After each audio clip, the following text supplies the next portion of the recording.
I'm here to welcome you to the 19th annual and Helena's 3rd annual International Survivors of Suicide Loss Day. On behalf of Lewis and Clark County Suicide Prevention Coalition and the many hosts that are listed in your program. And we can turn the mic down just a little. Thank you. So I am a mental health clinician by trade, licensed clinical mental health counselor, and have practiced mental health therapy in our community and in other communities that I've lived for the past 15 years. Currently, I focus my work solely on suicide prevention, and suicide prevention both at the community level and through the national legislative and policy level. I also have the honor and privilege to be the MC tonight at a very important event which I hold near and dear to my heart as a survivor of suicide loss. Survivor Day is a day when suicide loss survivors can gather to find comfort, hopefully gain some understanding as they share their stories of healing and hope. Gathering together like this can feel a little bit scary.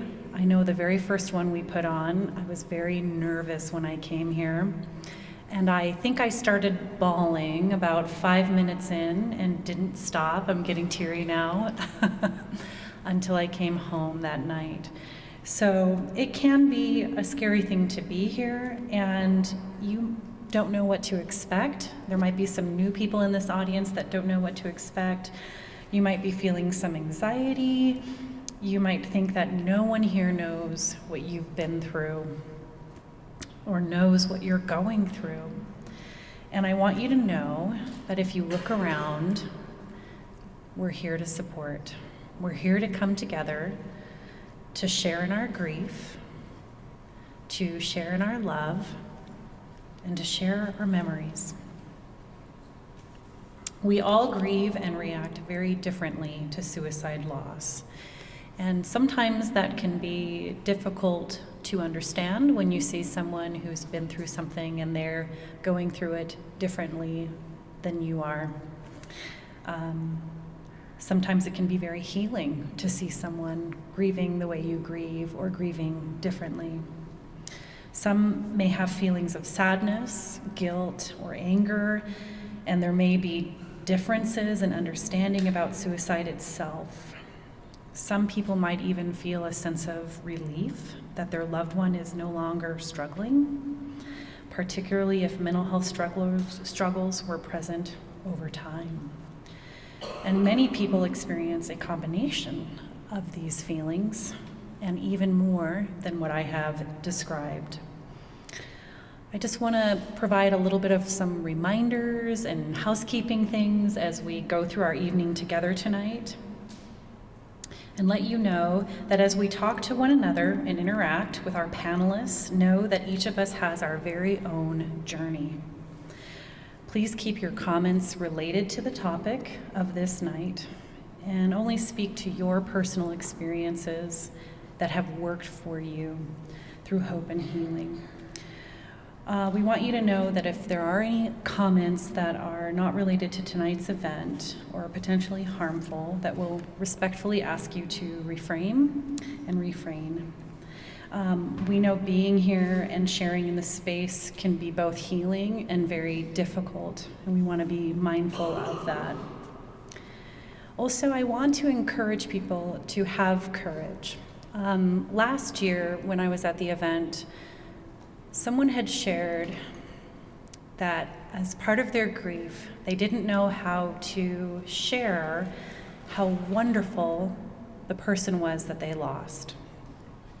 And I remember that individual who had the courage to share that had shared something with me that I needed to hear, that there was grief affiliated with not getting to have this person share who they are, right? And it just hit my heart and settled in with me and helped me think about that further throughout that year. And so have courage too to share and talk. You never know what it is that you're going to say that provides comfort and hope to another person in this audience. If you need to take a moment for yourself, feel free to get up.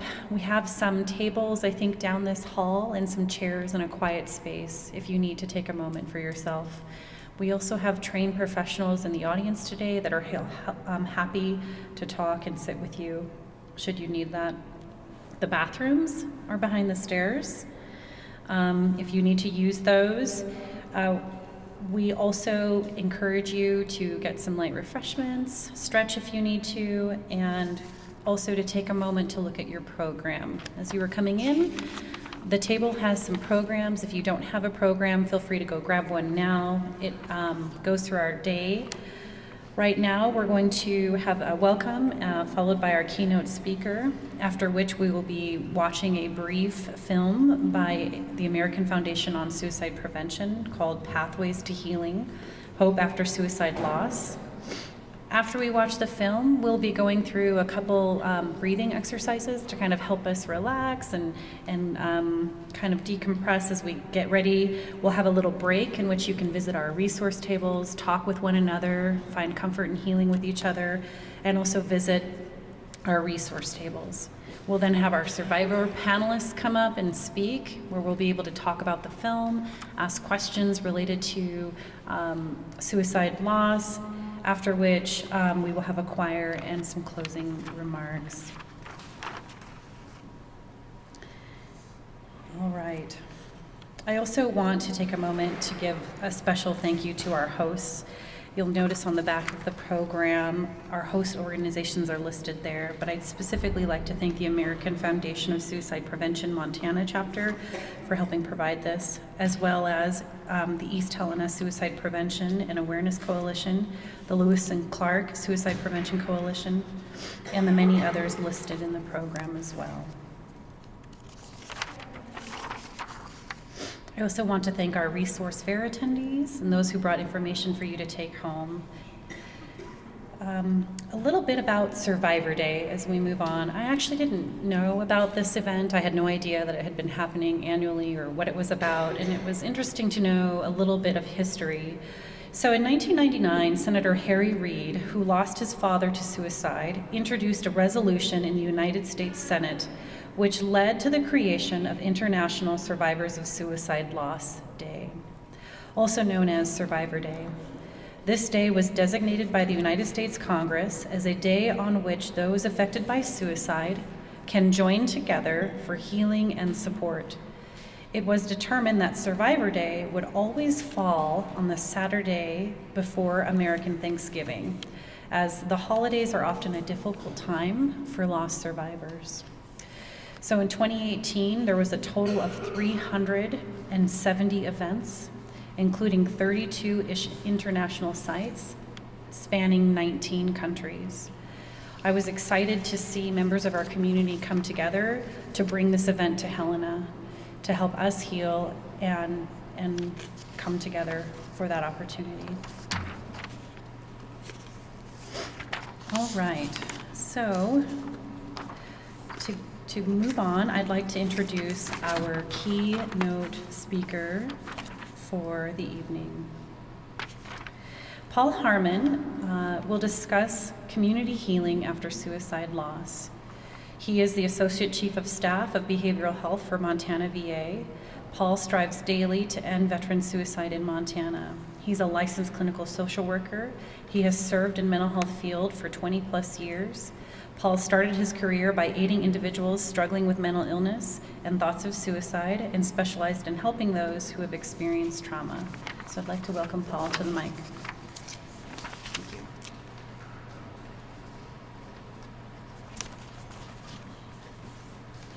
I don't want to mess up any pictures. So just grab the handle, pull it up. That's it. Okay. All right. Thank you. Well, I am so honored to be before you today. I've thought a lot about what to talk about as when I was asked to speak. This is a subject and a topic that is close to me. I love in the program, I love the saying in the program. It says, "We heal not in isolation, but in togetherness." And I think that is really important, that we understand that, you know what, we come together to heal, and we can continue to heal across this whole city and country and world. One quote that kept running through my head as I was thinking about this talk was by Mahatma Gandhi. He said, "You must be the change that you wish to see in the world." I'm hoping that we can inspire each other today to be the change this world needs. That through our willingness to gather and share our stories with others, that we can be that change in the world by starting here in Helena, Montana. I like to think of our life like a tapestry hanging. Sorry, I'm a little nervous today. I don't usually get this nervous, but I like to think of our life as a tapestry hanging for all to see. My tapestry will be better because of this experience tonight and adding all of you to my story. As a mental health professional, I feel that I should have all the answers and not have anyone that I love or care about go through any struggles or have any issues that I cannot handle. I should be able to fix everybody. Life continues to teach me, though, that this is not the case. I am like everybody else. I struggle with my own struggles and have to work each day to keep going. I also have friends and family that struggle. I couldn't talk about this and suicide without sharing a personal story with you. I hope that you will indulge me as I share a story about somebody that I care a great deal about, who we lost to suicide a few years ago. When my family moved to Helena 9 years ago, I met somebody that changed my life forever. John Conley had everything. He had a great family, a great job, and was one of the most friendly and caring people that I've ever met. He would go out of his way to help anybody. When I first met John, I didn't know he struggled with mental illness and addiction issues. As I think of the many times he came to my house, he would always make a point to acknowledge my children. On several occasions, he would get down and play with them on the floor. My children loved him, and when he would come over, because he made them a part of the discussion, he made them feel important. A few years ago, one of my children was sick and in the hospital. And my wife was at the hospital with her and needed some clothes and things to get through the evening or the night. And I remember I called John and asked if he'd be willing to run some things to the hospital for me, so that I didn't have to wake up my other kids and drag them out in the cold weather. He thanked me for the opportunity. He took the things to my wife and stopped on the way and got her some food and Diet Coke, which she appreciated. But John, he embodied the quote that I read earlier. He truly was the change he wanted to see in the world. As I was thinking about what to say about John during this talk, I reviewed his Facebook page and would like to share some of the comments by others. One person said, "Let no one ever come to you without leaving better and happier. Be the living expression of God's kindness in your smile," from Mother Teresa. This person went on to say, "John, you are one of God's finest." Another person said, "You never know when somebody leaves this life the impact they had on you, your spouse, your friends, and those you spent your childhood with. So many friends have expressed love, sympathy, and words of comfort regarding John since his passing. John touched so many lives, including mine, because of who he was. He was a great reminder to live, love, and enjoy our lives, our families, our friends, and those we come in contact with each day. The last comment I would like to share, was from another individual. He said, "As I sit here waiting to catch my flight, I can't help but be grateful for the amazing people in my life. The last couple of days have been filled with a lot of tears of sorrow, heartache, tears of love, tears of joy, and tears of gratitude. I remember today how big of an impact each of us can have in this world, just by caring about those around us. I am grateful for all of the wonderful people in my life, my family, my friends, and many others. And today I am especially grateful for the friendship I share with John until we meet again." I know that each of us have stories similar to the one I just shared about John. Each of us have been changed by the people we come in contact and allow us to share part of their lives. John Conley was truly one of the greatest people I ever met.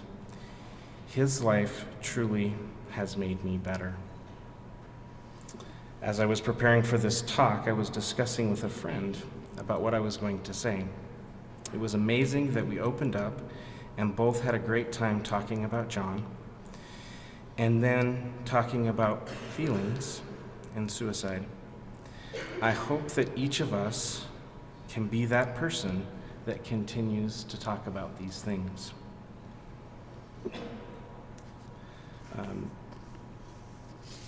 I thought a lot about John after he left this world. And one of the things that I decided to do was take some of the things that he did and taught me and do an experiment in my life. And so what I did is I decided that I was gonna do everything I could to smile, acknowledge somebody when I walk past them. And in my job, I walk past a lot of people, going from meeting to meeting. And so I started doing that. I started saying hi to people and smiling to people. And it was amazing to me that it made me happy. And it changed my life, just the simple thing of smiling. And then I realized that as I continued to do that a lot of people would ask me how I was doing. And then they'd keep walking. And I'd respond, and usually it was kind of, they'd look back and say, "Oh, great." But they wouldn't really care, or they weren't really present to what I was saying. So I decided to extend the experiment. And I started saying that I was fabulous. And when I said that, it stopped people. And because that's not what you usually hear when you ask somebody how they're doing. And then we had a minute where we actually were able to communicate and connect. And it was amazing to me that changed my day. It changed how I was feeling every day. And later, after I stopped doing the experiment and stopped saying that, I actually had somebody come up to me and ask me why I stopped doing that, because it actually made their day. They would look forward to seeing me in the hall and having me say that I was fabulous. So I didn't realize that the little thing that I did, because of one of my friends who taught me changed some people's lives. I hope that as we go through life, that we can work to build a community that interacts differently. Let's change the conversation and truly connect with others. Let's look for opportunities that we can bless the lives of those around us.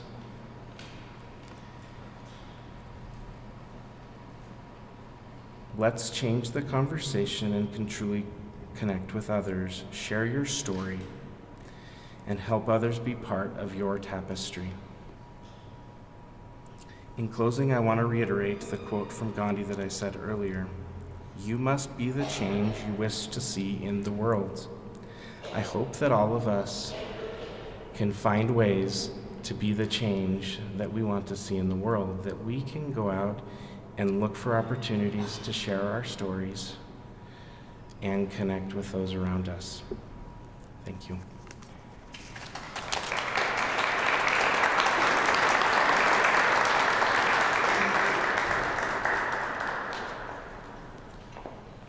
Thank you, Paul, for sharing. That was very sweet and touching, and I really liked the comment about connecting. And I'm hoping today that individuals here will find a moment to connect with those that they love, with someone new, or maybe connecting with a memory while you have that time. So right now we're going to take a few moments to get this video set up for you. During this time, while we get it set up, feel free to use the restroom, grab some snacks, look at the resource table if you haven't had an opportunity to. Also,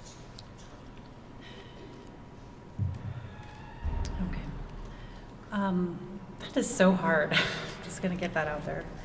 And I appreciated seeing the different perspectives of individuals that had that experience. In that process. So right now we're going to just do a brief breathing exercise and a little break as we bring our panelists up. And at that time when we bring our panelists up, we're going to talk about the film, we're going to talk about shared experiences, things that work well, and then we're also going to open up the audience for you guys to share comments and questions with our panelists, and we'll continue at that point. So I'd like to introduce Beth Holliday, who is going to lead us in some breathing. Yeah, come on up. We're ready. Hi there, I'm Deb Halliday, and I teach yoga here in Helena at the Hot Yoga Studio. So anyone who likes to sweat and bend is always welcome to join us there. And it's been my honor to be invited today to just do a little bit of movement work with you. And for those of you who are not psyched about that, it's actually, you're encouraging you to just stay seated, so that makes it a little easier.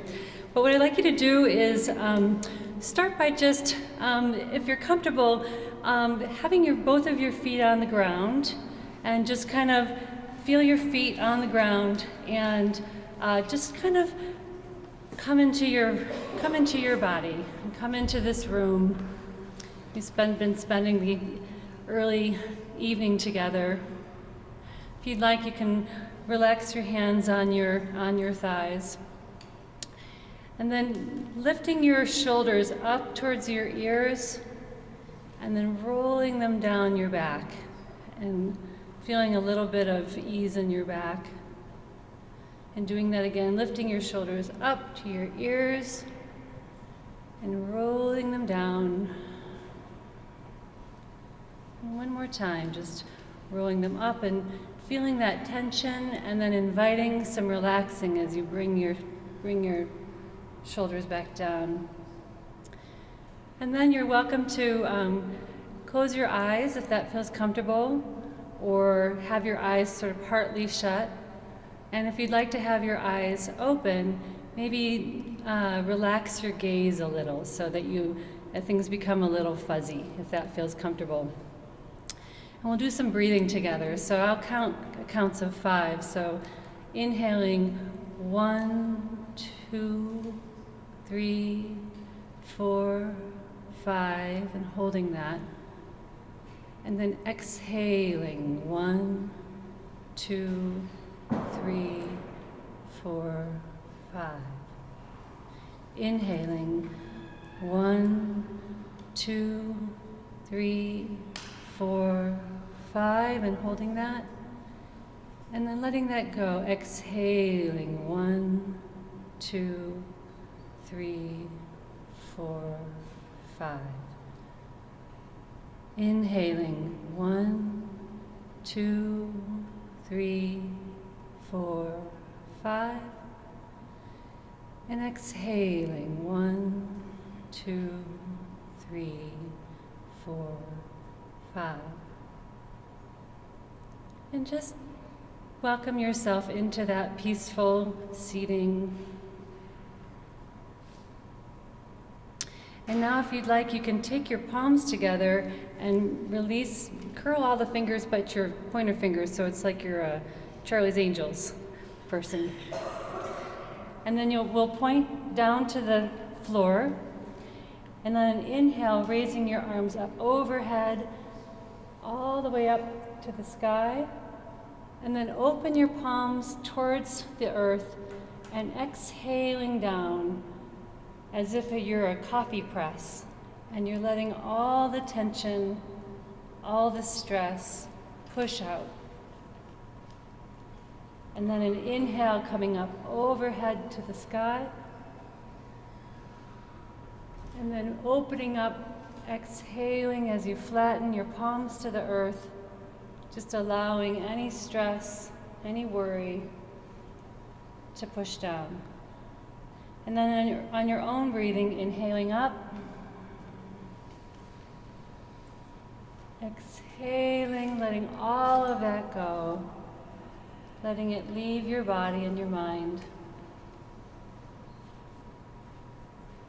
And 2 more on your own.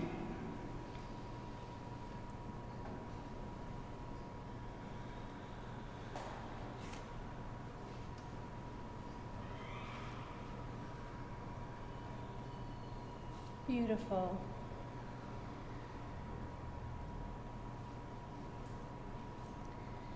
Now we're going to do a practice of loving kindness. So I'll invite you to have your hands back on your legs, but with your palms open. And that's a receiving mudra. So you're just allowing what I'm about to say come into you. So imagine all the people in this room, all the beings, are wishing for you happiness and the causes of happiness.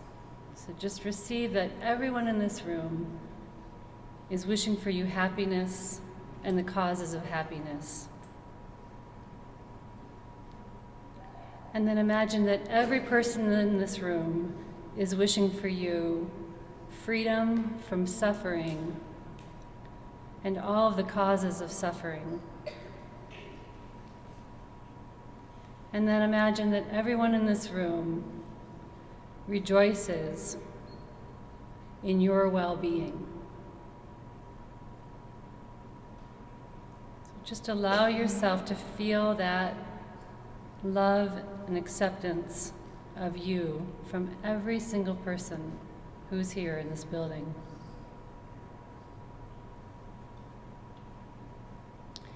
And then bring your hands together, cross with your thumbs like you're a little bird, and then bring that to your heart, Svabhava Mudra, and just hug in that love and compassion that every single person wishes for you in this building.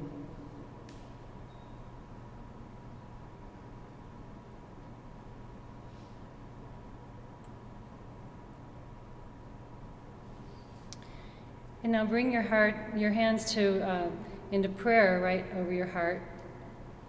And imagine that your heart has a light to it. So your heart may have a light. Mine usually has a red light or a deep pink light, like a ruby shining. your heart might have a golden or a silver to it. And with all that love and compassion you just received from everyone in this room, imagine giving that back to everyone in this building, so that the light that is in your heart begins to fill your palms, because you feel that you wish for everyone here to have happiness and the causes of happiness. You wish for everyone in this room to be free from suffering and the causes of suffering. And you wish for everyone, you rejoice in their well-being. And as you share that love and compassion for everyone in this building, the light that is your heart is so bright, it fills your palms, it comes through your fingertips, and it fills this room. And we are all in that love.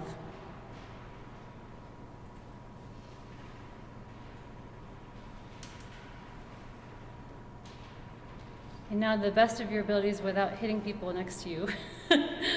In an inhale, bring your arms up overhead,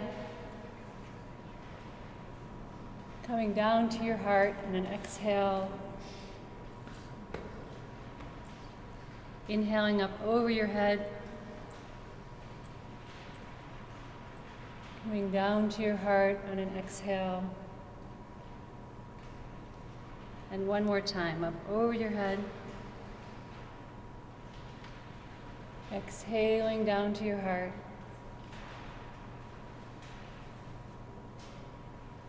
Namaste.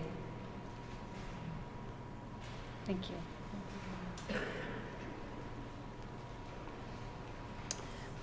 I remember trying to teach that to 72-year-old Vietnam vets. It didn't go well.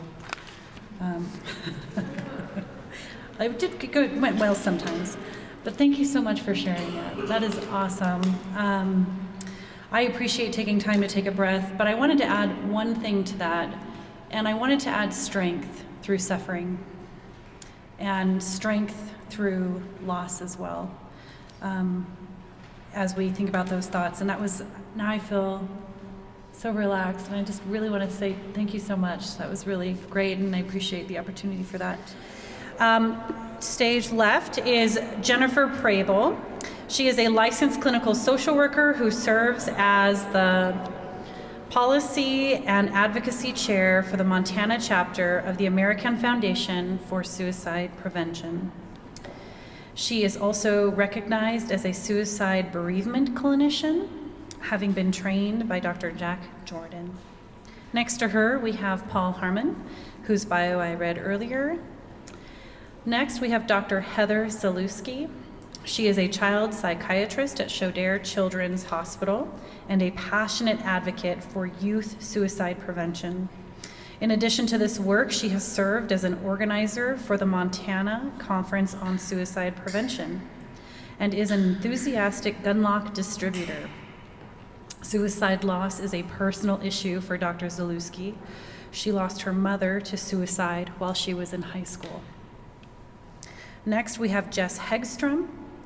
She is the Suicide Prevention Coordinator for Lewis and Clark County. She provides training on mental health and suicide and organizes anti-stigma campaigns and other prevention activities. Jess chose this career after the loss of her father to suicide. And then we have Sasha Keller. Did I say? Sasha. You know, I'm sorry. Let me try it again. Here we have Sasha Keller. My maiden name was Russian and it was 14 letters. I couldn't even say it, so I apologize. But Sasha Keller is a legal assistant for the Montana Public Defender's Office. Sasha lost her 16-year-old brother, Braden, to suicide in 2016. Following his death, she attended 3 Out of the Darkness walks to bring more awareness around suicide and suicide prevention. The mother of 2 children, Sasha has attended grief counseling with her oldest child, She believes that constant suicide awareness and help from professional counselors have helped her and her family with their loss. So I want to just thank each of you for sharing your stories and coming together with us for our panel. So with that introduction, we're going to go ahead and begin. This one is the running around in the audience. I will be running around in the audience. All right. Get my questions ready. And I'm going to be with this mic, and I'll come up to you. Just raise your hand if you have a question, and we'll be able to ask that. So one thing that we have with this is I want to talk about what I have here. This is a big one for me, and we'll see what you guys have to share. And feel free, you don't each have to share. If someone wants to take the question, go right ahead. If each of you want to share on the question, that's wonderful. So we all grieve and react differently related to loss. It's very unique. And we noticed in the film that each individual grieved a little bit differently. One individual was questioning, another person felt guilt, and another individual felt confused and taken aback, felt maybe some shame related to mental illness and not talking about it or being open about it. So my question for the group is, what emotions did you experience as you coped with the reality of your personal loss? I would agree that we definitely all grieve differently. We're all different people, we hurt differently, we heal differently. I think, at least for me, I felt a bunch of different emotions, but at different periods after my brother passed away. I think, after getting over the shock, of the news of his passing, I think guilt was probably number one for me. Wondering if I spent enough time with him. I would come to town, living in Bozeman. I would come back to Helena to visit friends and family every other month, and just wondering if I spent enough time with him one-on-one while I was here was definitely, I think my first feeling was guilt, and I think anger probably soon after. And then maybe once, I was trying to gain closure, maybe a little bit of confusion, I think for me was probably, and I think that's probably where I stay today, just confused and trying to find that closure. I think is confusing for everybody, for sure. Thank you. One thing that I remember from when my dad died in 1999 is that he was the one who took care of all the bills. And my mom became afraid of the mailbox because she never knew what was going to be coming in the mail, what new bill. She was always in this state of confusion and obviously grief and guilt. And for me, I was in college and I got more involved in risky behaviors, acted out a lot more. But I would tell people that my dad died by suicide. But my mom felt a lot of shame, and she was a school teacher, and there was another teacher at her school who also lost a spouse to suicide, and that people would say to me, oh, what did that terrible woman do to that man to make him do that? Of course, I know so much more, and that's not the case, but she would tell people, she would say that he had a stroke rather than that it was actually suicide. So as a result, we didn't get any help. So, it was just interesting how we dealt with it differently. My brother just became really angry. And I don't know if he ever got the help that he needed. Thank you. So my loss was even earlier. I lost my mom in 1983, and I grew up in the Midwest, so we really didn't talk about it. It was very much I actually went back to school the next day, just got on with my life, and really just wanted to focus on getting out, and graduated high school and went to college and kind of never went back for any period of time. And so I think my grief was really delayed, and it's kind of come in waves even throughout my adult life, when I had children of my own and things like that. And I think one hopeful message I would have is that I think now in 2019 we're so much better about talking about these things. Just having an event like this is really amazing, and I think that is how we're all going to heal and move forward.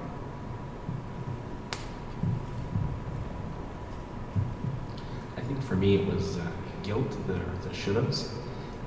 As a mental health professional, I thought I should have had the answer. I should have known. I should have. Okay, I'm being told I'm not talking loud enough, so.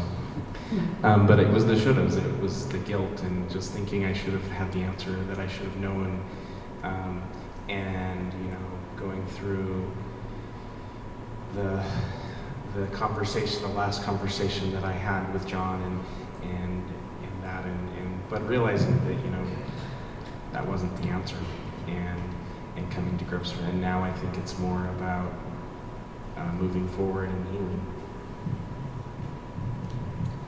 I don't know that I can add anything different in terms of the myriad of different feelings on a roller coaster at different times, and even now it's different for each loss. Because certainly I work in a high vulnerable population where I still experience suicide loss, and I would say that on top of everything, it's really angering. And so it's not only events like this, but it's some of the advocacy and policy work and being able to connect with others that continues that fire of being able and have the opportunity to share the loss and talk with each other on this panel and through organizations and various opportunities. So that's kind of where I'm at this moment. I like that you highlighted about this moment, or delayed grief, or how people's feelings were different at different times in that situation. That really points out to the importance of that. Sometimes people will definitely know what that grief feels like together, but there also can be sometimes this gap, right, between each other related to coping and stress. And burden and loss and confusion and all of the things that can be kind of muddled up in there, so thank you. Another question I noticed is that Stacy, her first question following her brother's death was why? Other common questions people ask themselves after suicide loss was, how long was the person struggling? What if they had gotten help? In fact, a lot of questions pop up after a loss. So my question for the panel is, did you ever ask yourself a version of why or other questions related to that loss? I think simply stated for me, yes, of course, and still do. And I think I talked about this earlier, but I think it's a constant kind of question of why and question of what could have been different. The reality is I don't think I've ever come up with a great answer. So just keep asking. Yeah, I would echo that. I think asking why, wondering what you missed, what you could have done differently is a pretty common, if not universal, reaction. I had sort of a slightly different experience. I felt like I knew why when I was younger, but as I've gotten involved in this work, and the reason why I got in this work is because of my dad, I feel like I understand him a lot more now, understanding a lot of the science and the trends and how people feel when they are suicidal. And it took the last couple of years for me to finally really understand where he was coming from, and of course there's still always going to be questions, but I have a much better idea than I used to. I think as people we want to understand everything around us. We want to know the answers to everything, and so of course I think the question why. For me in particular, I think with my brother's death, I tried to justify it by saying, if he would have known how hurt this would have made me, if he would have known how hurt this would make, his niece, he would have never done this, right? If he would have known the pain it would have caused us, he would have never done it. And I, for a long time, tried to justify it with that. I think for a while it made me feel better. I did know that later on, my brother did want someone to know, after he had done it, he did want someone to know, please tell my sister and my niece I love them. That was one of the last messages that he wrote, and it was hard. It's hard because then there's the confusion. Okay, well, you did think of us, so why? And I think one of the hardest parts about losing somebody to suicide is I don't know if that question is ever quite answered, of why, and I think that's probably the hardest part, for sure. I think it's definitely part of that journey as well. I think the loss to suicide, death by suicide, is a very complex issue. It's very individual for individuals. Some people die by suicide because of an impulsive act. Some have years and years and years of mental health and mental illness in the background, and some people have complicated substance use. There's lots and lots of various different reasons and complexities that all interface with suicide loss, and it's really hard sometimes to get in that space and if you're like me, I want the answer, damn it, right?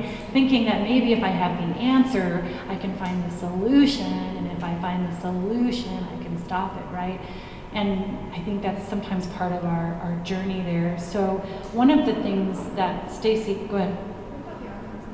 Yes, we're going to get to that, but thank you. I will, yes. I'm going to do one more question and we'll open it to the audience. So Stacy talks in the film about overcoming a sense of shame that some people still associate with mental health and being able to talk about it. So she was shocked because she thought maybe her brother was struggling with mental illness and didn't feel comfortable asking. One question here is,